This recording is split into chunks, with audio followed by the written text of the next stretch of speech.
semua, balik lagi bersama Pharma Life Ilmu dan Inspirasi.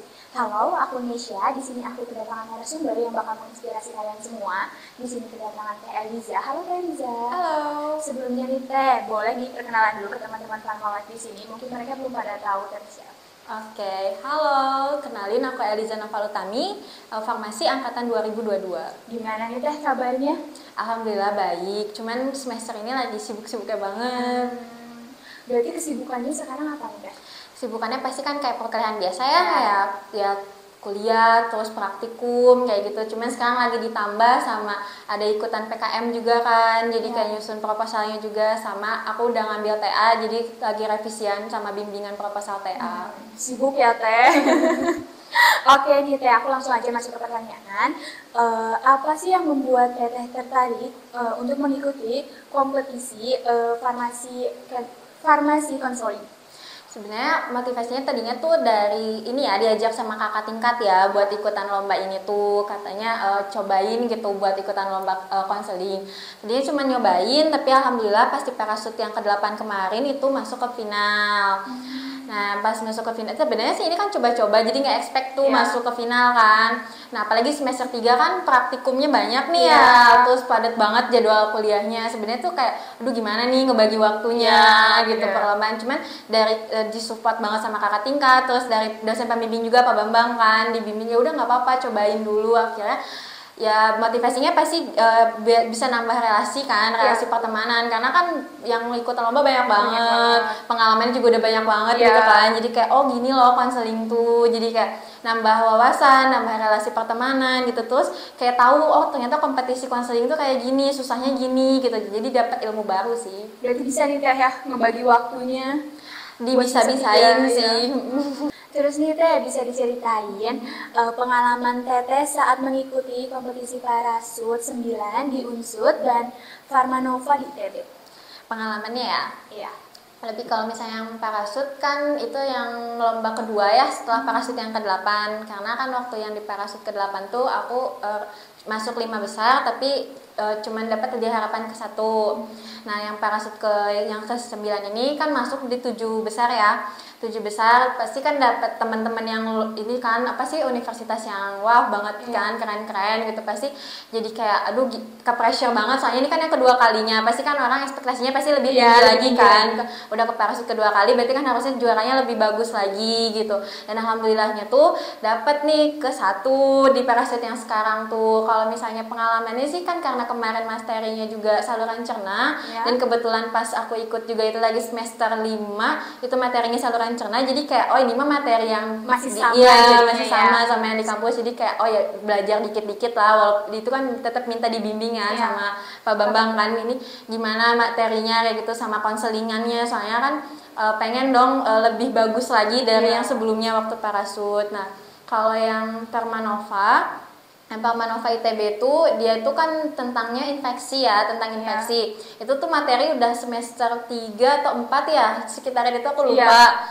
Nah, jadi kayak udah lupa nih materinya, terus dibimbing lagi sama Bapak, dibaca-baca lagi materinya. Cuman perbedaannya kalau parasut itu masih terbilang nggak terlalu sulit kayak ITB ya, mungkin karena ITB itu lebih bergengsi.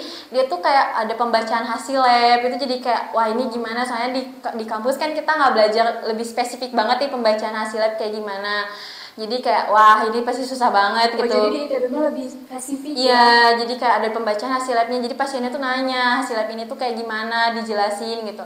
Terus tahapannya parasut itu kan cuman kayak dari penyisihan langsung ke final. Kalau ITB ini tuh dia di semifinalnya dulu. Jadi kalau misalnya parasut ini dia tuh cuman ngerjain langsung konseling di penyisihan sama final. Kalau di ITB tuh dia tuh ngerjain soal dulu di penyisihan, di tahap semifinal sama finalnya baru konseling gitu. Jadi perbedaannya tuh gimana nih Teh yang di Unsud sama ITB? Perbedaan dari lombanya, dari kayak gitu. Ya perbedaannya sih dari yang tadi ya, tahapan dari ininya, dari penyisihan ke finalnya. Terus emang lebih susah yang di ITB juga sih, soalnya emang materinya juga lebih kompleks gitu di infeksinya tuh, karena infeksi menular seksual kan. Terus kebetulan aku tuh kemarin yang Permanova tuh berbarengan banget sama CPS Unair. Jadi paginya aku lomba CPS Unair, terus di siangnya langsung Permanova ITB di semifinalnya. Jadi bener-bener yang kayak wah ini materinya mana beda gitu. Hektik banget sih. Oke nih Teh, boleh nih ya aku selanjutnya, pertanyaan selanjutnya. Persiapan apa sih buat melakukan kompetensi ini, terus strateginya kayak gimana biar bisa kayak sekarang? Oke, kalau persiapan sih pasti belajar ya, belajar dari materi-materi yang udah dijelasin sama dosen, terus kita lihat dari guideline, biasanya sih kayak pakai di Piro kayak gitu kan. Kita baca terus dibimbing juga kan, minta dibimbing sama Pak Bambang ini materinya gimana, kita baca-baca silabus, terus tahapannya dia ngerjain soal atau misalnya langsung konseling kayak gitu. Kalau misalnya strateginya sih paling kayak kita belajar komunikasinya ya, komunikasi gimana sih penyampaian informasi obat itu ke pasien agar pasiennya paham, terus nggak yang bertele-tele, terus juga kita juga paham yang pasien rasakan, terus keadaannya seperti apa kayak gitu sih, lebih gitu. Kalau boleh tahu nih Teh, bimbingannya sama Pak Bambang tuh seminggu berapa kali sih Teh kalau buat bimbing? Kalau sama Pak Bambang tuh lebih ke kalau misalnya minggu-minggu pertama sih pasti materi dulu, nanti dikasih gambaran besarnya kayak gimana sih, kayak kita belajar farmakoterapi aja, kayak konseptualnya kayak gimana. Nanti sisanya kita nyari, terus kita nyari di guideline, kita bikin kayak peta konsep gitu loh, kayak obatnya apa, non farmakolnya apa.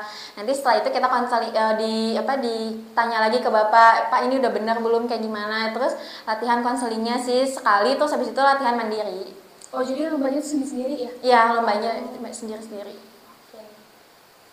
Oke nih Teh, buat pertanyaan selanjutnya, teknis perlombaan dari Unsud sama ITB itu ada perbedaannya atau?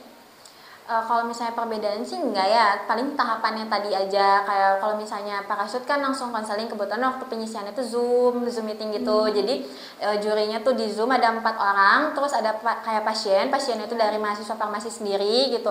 Kan tentang saluran cerna ya kita kayak konseling kayak biasa gitu di waktu di 10 menit kayak gitu. Jadi sebelum konseling ya pasti masuk dulu ke ruang kayak resep buat nge-analisis kasusnya. Kebetulan emang selalu dapat resep ya kan di konseling. Kadang ada juga yang soal medikasi.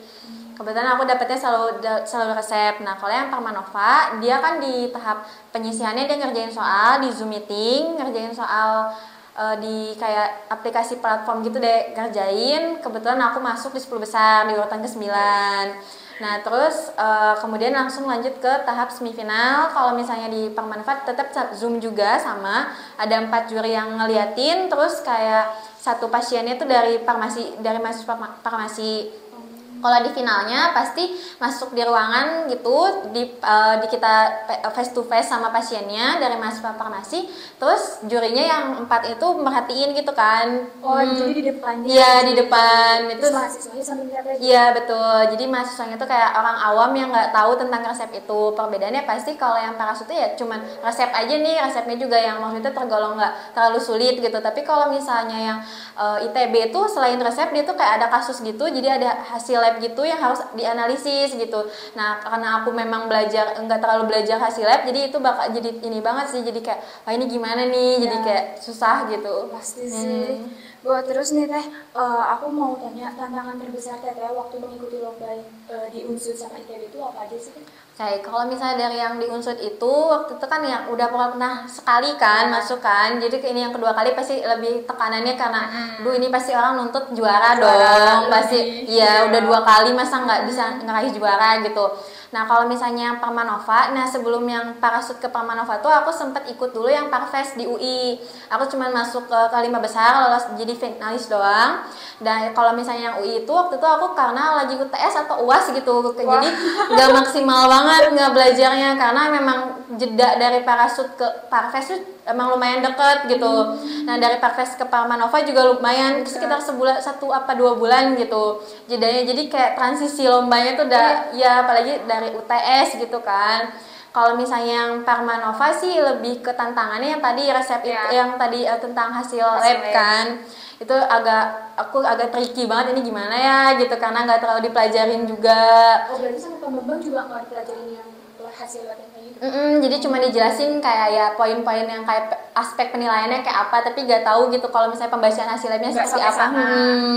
Terus kayak pasti kalau misalnya tantangannya pasti yang gugup ya kan, kalau misalnya ngomong sama pasien walaupun emang dia mahasiswa farmasi tapi kan diliatin sama dewan juri kan, jadi kayak aduh ini takut nih, malu, pasti takut belibet juga, kayak pasti ragu-ragunya banyak lah gitu. Pasti yang tantangannya di komunikasi sih, soalnya aku takut aku ngejabarin konselingnya tuh pasiennya tuh nggak paham, terus kayak terlalu bertele-tele, terus nanti kayak terlalu penilaiannya jadi kayak kurang gitu. Karena kan kalau penilaian di konseling itu pasti yang paling dilihat adalah komunikasi dan empati ke pasiennya kan, paham nggak nih pasiennya gitu, bukan cuman karena bisa nyampein doang sama cepat waktunya 10 menit tuh pas gitu. Oh, jadi di waktu? Iya, di waktu.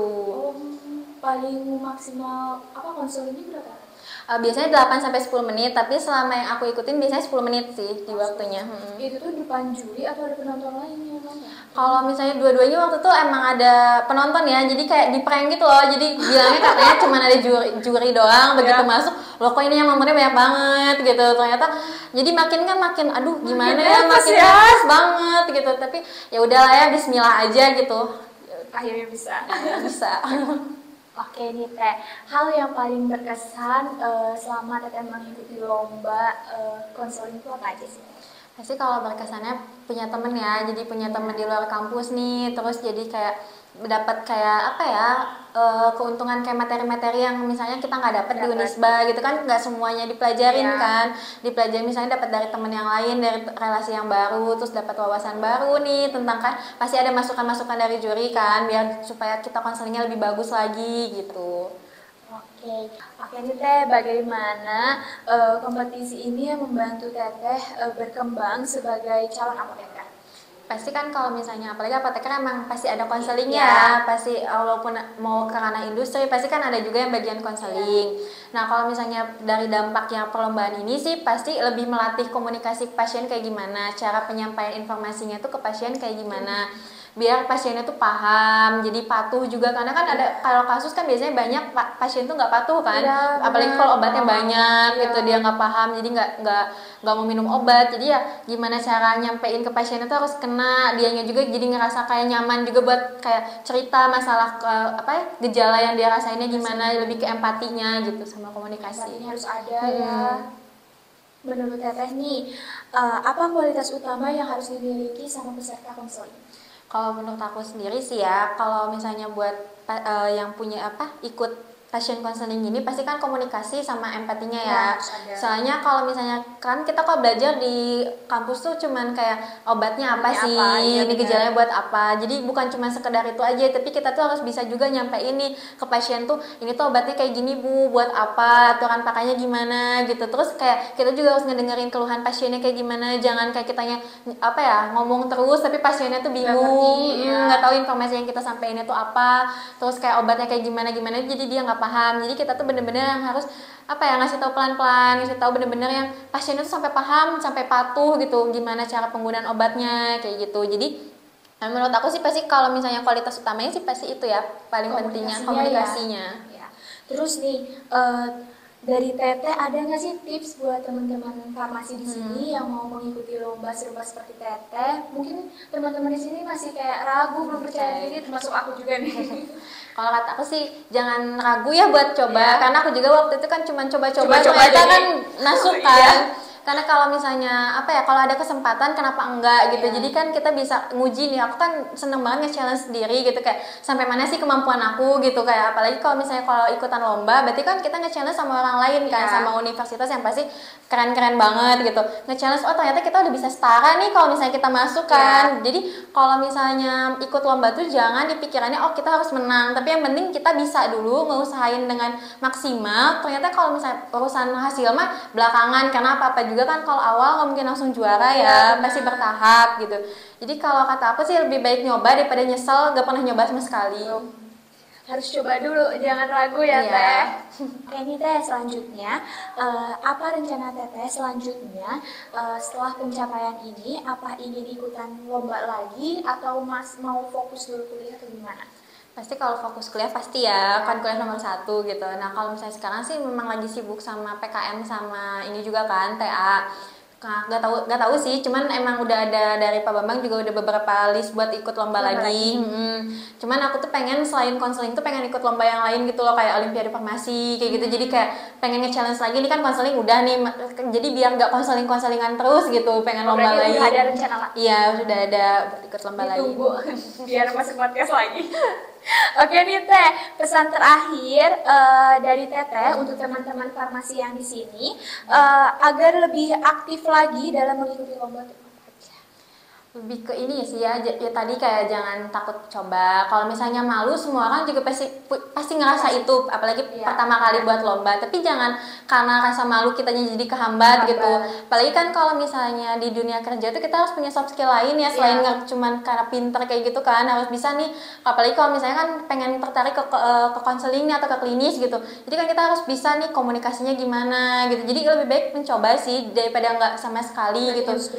Harus berani, terus jangan takut gagal sama takut gak menang, karena lomba kalau misalnya tekanannya langsung harus juara pasti susah, pasti bakal ke trigger terus. Jadi kayak aduh kayaknya nggak bisa deh ikut lomba. Mending kayak kalau kata aku sih ikutan aja dulu biar nggak penasaran, terus nanti jadi tahu oh ternyata emang passion aku di sini nih, ternyata di konseling gitu. Jadi bisa lebih kembangin lagi.